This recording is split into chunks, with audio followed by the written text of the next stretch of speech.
We are talking to Honorable Alhagie S. Darboe. He is the minority leader in the National Assembly. He is also the senior administrative secretary of the main opposition, United Democratic Party. Let's continue with issues in the National Assembly. What's your role as minority leader? Minority leader precisely is the head of the minority caucus. All the parties that are not in government. You know what we are having in the National Assembly. So the independent candidates would be on your side? It depends. It has to be that way. All the independents are opposition. They are not in government. They are not in government. Unfortunately, some of them shifted allegiance to the ruling party. So by that, they are no longer in the minority caucus. So we have the opposition parties who are not in alliance with the ruling party. That is the UDP, Pt.2, and then the independents. These are the parties that are in the minority caucus, or the party, and then the... So what do you do on their behalf as a minority leader? I coordinate, on a daily basis or... I coordinate the affairs of the caucus and all issues that will require joint action to be taken by the opposition. We coordinate that. We call meetings to discuss those issues, and then we take position as what approach the caucus will be taken. Sometimes we may all agree, sometimes we may differ. When we have cases of that nature, it may not be 100% that all the time all the minority caucus members will speak one language we can understand. But that is the essence that we need to be doing this. And then if the other side also invited, they want to discuss, we have to discuss among ourselves first and see what position we're supposed to take. Then from there, we can take with them as what we're supposed to discuss with them. Mm-hmm. It was very difficult trying to convince Doi on certain issues, given the... No. I think it's not as people may think. Well, that's the impression you get. You get open. Yeah, people are very rational. The National Assembly members are very rational in thinking and taking decisions. Of course, as I said, there are maybe issues that may have political charge around them. Mm-hmm. So maybe with that, positions may differ based on the position of your political party, but not necessarily to say that they are difficult here and there. No, I think I find very lovely to work with the DOI members in the National Assembly. And when people talk about party interest versus national interest, before you go to vote on an issue, for instance, do you get a call from your party leader, Honorable Darboe, to say, Alhagie, this is the official position of the UDP on this matter. Make sure you convince the others to maintain our party stand? Or is it left to you people to go there and vote, according to your own conscience? I think, look, to be very frank, Mr. Darboe is not that type that will dictate to us as what we should do with the National Assembly. Instances where we have party position, if I can recollect, is the Constitution. Other issues, he may have his own position, or other members of the party may have their position, but where a party will take position and pronounce it, I would say that was more on the Constitution. What other issues? Okay. We decide that at the National Assembly. Of course, some issues we do consult, because we do have what we call caucus meeting with the party to discuss issues, and there will be guided, but not necessarily for them to dictate to us as what we should do, or we should say no. That's okay, so what was the conversation like with him on the issue of the of the Constitution? No, that was not for us having conversation with him or with them, but that was for the party taking a position. The party had taken a position. The party holistically studied the Constitution with our team of lawyers, and they advised the party as what position the party should take. And the National Assembly members, we are part of the party Central Committee. This is the position of the Central Committee, and that's the position of the party. So it was not like we had that discussion with him. No, it was a decision taken by the Central Committee of the party, with the National Assembly members are bona fide members. Do you think bills that pass in the National Assembly always reflect the national interest? Or, as you've been explaining a short while ago, because everything in the National Assembly is about numbers, if they lean more towards the interest of the executive, they get passed as bills in the national interest?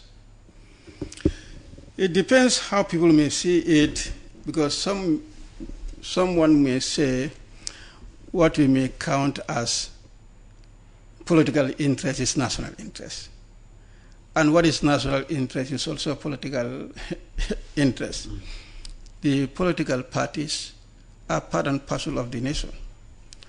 And what we have, or what they intend to, their programs are all designed for national development. What is meant for national development is, of course, of national interest. So you cannot separate the two. The political interest and then the national interest. It depends on the approach that one takes, not to harm the other side, but both have to work hand in glove. And what about decisions taken by the National Assembly that are meant to be implemented by the executive? The National Assembly discovers that, there's been no implementation. Then they try to censure or even sanction, the erring party. But then, since everything is discussed in the National Assembly, parties or representatives, allied with the parties in government, now defend them and even defeat all attempts to get that rectified. I suppose it happened in your case recently. How do you handle that? Yeah, I think we have, if I may... Yeah, you can make references. Reference of our updates on the resolutions. Yes.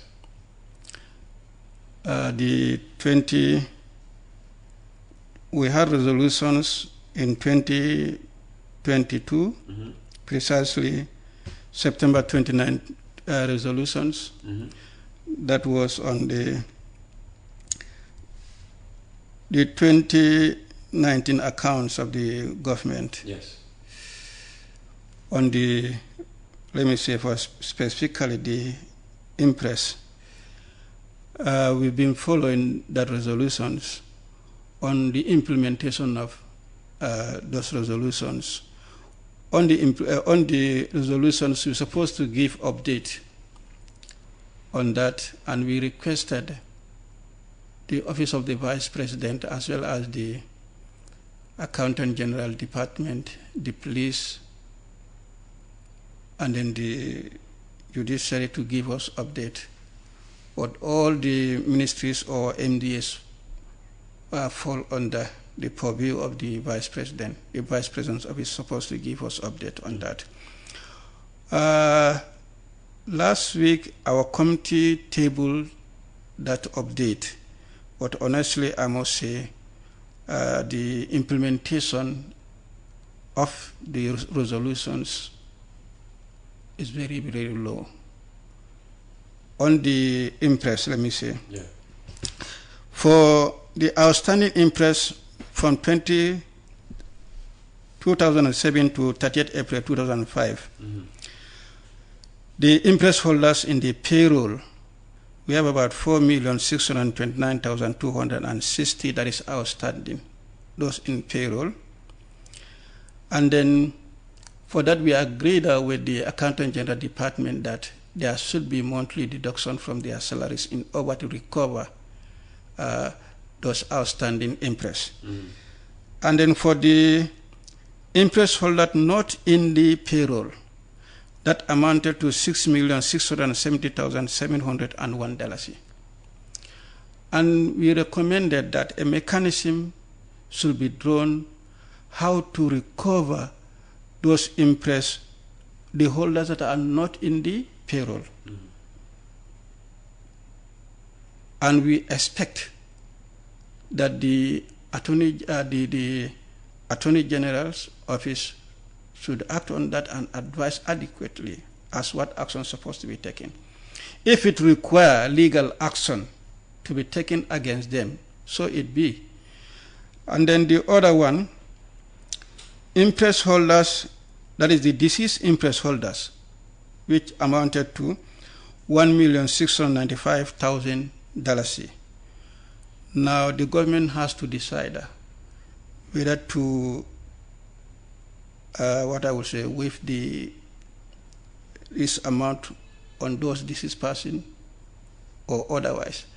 But we have not had any position from the government. And then for the interest holders in the public service, but not on payroll.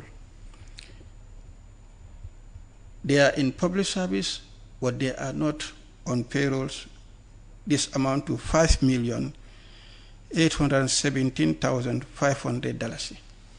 This one also we recommended that action supposed to be taken as how to recover those interest on the interest holders who are in the public service, but they are not on the payroll. So these are among resolutions that we expect the Office of the Vice President to act on and report. At the time of our report, we did not get any update from the Office of the Vice President. That was last week.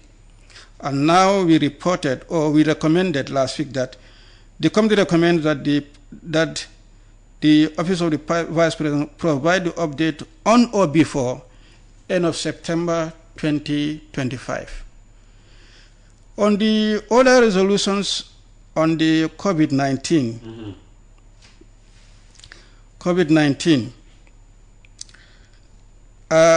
one is about the MDS to provide FPAC with comprehensive list of all fraudulent cases of government institutions, particularly in the Accountant General Department. Oh, this is not COVID-19. Okay, but this one, we expect the Office of the Vice President to provide us those lists. And then in that also we have update from the Accountant General Department, visa fees amounting to $1,302,000 received by cashier from only 700 was paid to the government. And then other issues, Brikama Health Center, out of the 402,670 received, the amount 129,000 were recovered. The balance of 273,674 has been paid by the cashier, Musa Trawale. And the other one is Brikama Sub-Treasury. Revenue accounted for was 6,592,172. So these are the sub-treasuries, Brikama sub-treasuries, Cherwan sub-treasuries. And this one, the committee reported that the Office of the Vice President did not provide update as at last week, and we recommended that there should be an update on those sub-treasuries and then the health center as indicated. Now, if I may go to the, what I call the, COVID-19. Yeah, it is the COVID-19 that one fall under the resolution 14 September 2023. On that, we have the Executive Director of NDMA must account for all undelivered food items worth over $100 million on or before 25th September 2023 to the Accountant General and notified the FPAC failure of which the Inspector General of Police must launch an investigation immediately and report back to FPAC. And the committee reported that the Office of the Vice President did not provide FPAC with any update on the status of the resolution. However, it is connected to the investigation under the Office of the IGP, because we did send the resolutions to the IGP. At first, they said they were not in receipt of our resolutions.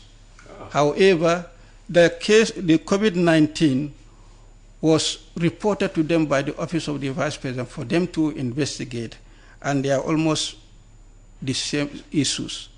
So on that, what they were investigating as reported to them by the Office of the Vice President were moreover the same issues that were emanated from our resolutions. So they were investigating according to the police, and the various phases were reported to the Office of the Vice President. I'm sure from the Office of the Vice President would be for seeking legal advice from the AG chambers.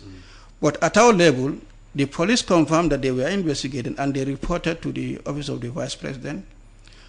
Now we were expecting to get a report from the Office of the Vice President, and that was what is not forthcoming, for the Office of the Vice President to report to us the level of that investigation conducted by the police.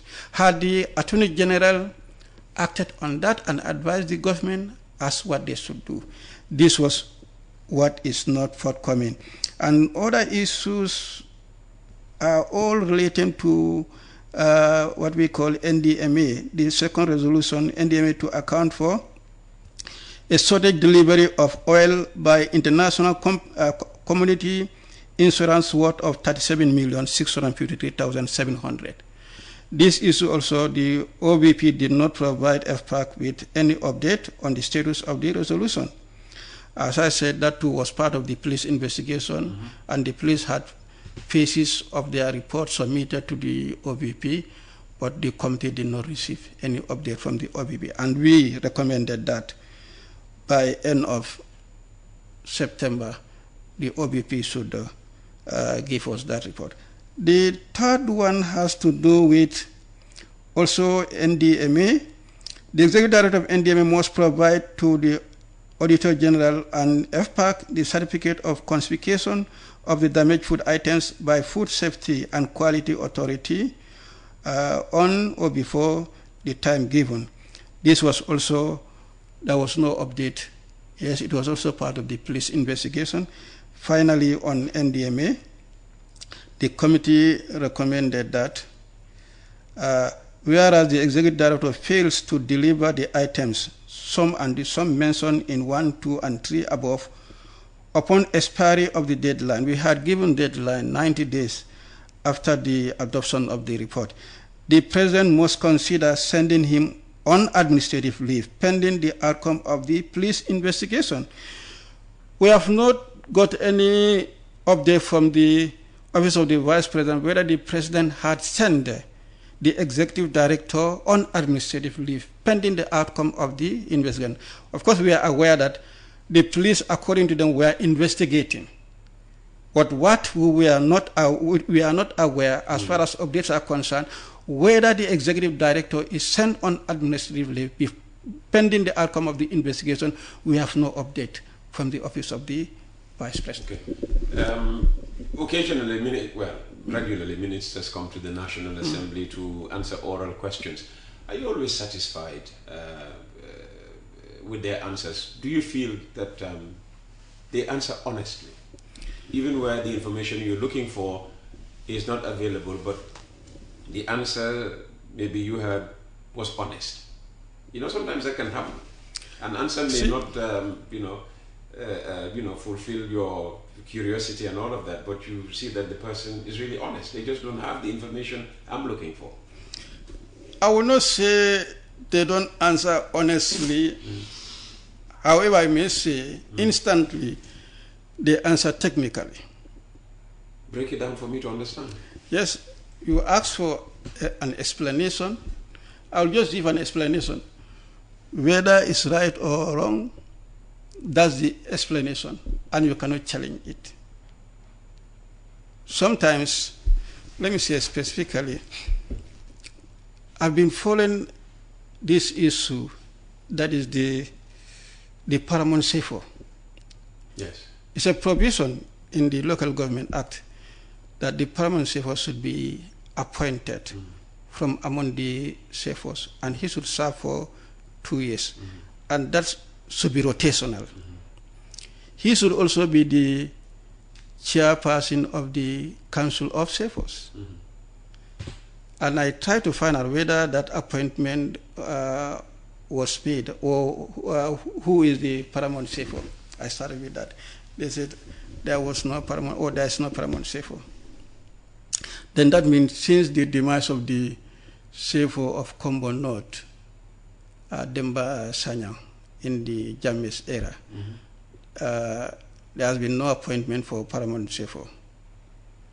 And we requested for explanation to be given why a paramount CFO is not appointed. The minister said, fine, he will seek the advice of the president, or he will advise the president on the matter. Since then, so getting to, since last year, I've been following. Every now and then, the minister will come with flimsy answers, and that will not guide us what is delaying the appointment of the paramount CFO. You are only supposed to ask a question. The minister will answer the way he feels like, and then you cannot correct him or try to object to any answer that he or she may have given. And after his response, you are only entitled to 2 supplementary questions as the member who is asking the question. Yeah. And that question can only come from the response that he had given, or from the parent question if you feel there's a provision that is not clear relating to the question that you ask. And then in that response as well, whatever he says, that's that. You cannot object to that, or you cannot challenge that. To be very honest, that's why I said sometimes they can answer it rightly, sometimes they can answer it technically, because they know it's technical. Whatever they say, that's that, you cannot challenge it. I think we have issue with our standing orders.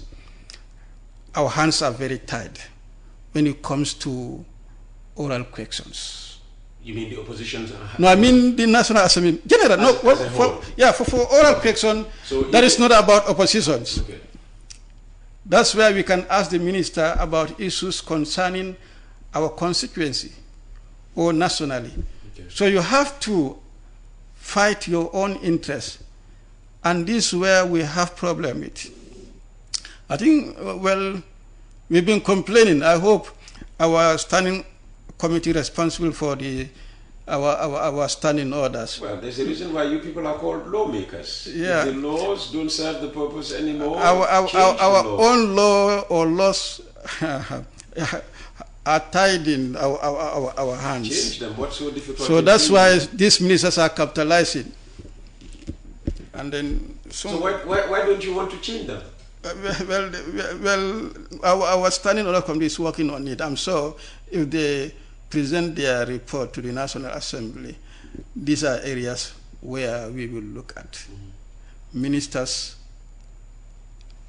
responding to oral questions. Our hands should not be tied. I was just reading in the newspaper headlines that the National Election Bill has been passed. I'm sure you know what's in it. Is this good? Is this in the national interest? Will it improve our democracy? Will it improve our electoral system? I think there are issues that as opposition parties that we have concern with when it comes to this registration of voters, and that has been contentious but we don't have the number, particularly on this attestation. What does the new bill say about? Yeah, there is attestation. Oh, they're keeping the attestation. The attestation is maintained, which we fought to make sure that we don't have attestation in place, because it is in our view that's one way of trying to, rig election, that is the registration. Interesting one. Yeah. Interesting one. Because in Banjul, during the local government elections, attestation was a major talking point. Attestation is an issue. And it helped the UDP candidate, win re-election. Well, I say attestation is an issue. So attestation it has been incumbency. Incumbency because they are the authority. Those who are custodians of the attestation are the safest, and then the alcalde. And all of them, they see themselves to be working for the government. And of course, some of them will pronounce that they are supporters of the ruling party. I will not elect that. That one is evident. Yeah. So on that basis, if those people are responsible to issue attestation, how will they do it? One will expect, in most cases, in their favor. Okay. That's so apart from attestation, what else is in the new election bill? That the issues that are contentious, that's the diaspora voting. Our position was for diaspora to be given the opportunity to vote. And this was not the case. A good percentage of Gambians are disfranchised. I think, honestly, that was not fair to them. Considering the role the diaspora is playing in our socio-economic, not only political development, I think they should be given a chance. And the other one, these deposits to National Assembly, if you are contesting elections, especially on National Assembly members, 150,000, that is exorbitantly on the high side. It's not fair for somebody who is a teacher, for example, let me put it that way, or a police officer who wants to contest, or a nurse, and you want him or her to pay that amount, 150,000, and again, mobilize funds for his campaign. That will be very difficult and will be very unfair. Those sectors are very unfairly treated. It may be comfortable for us as politicians. We may have the means now, but those who are not in that position may not have the means, and they are at disadvantage.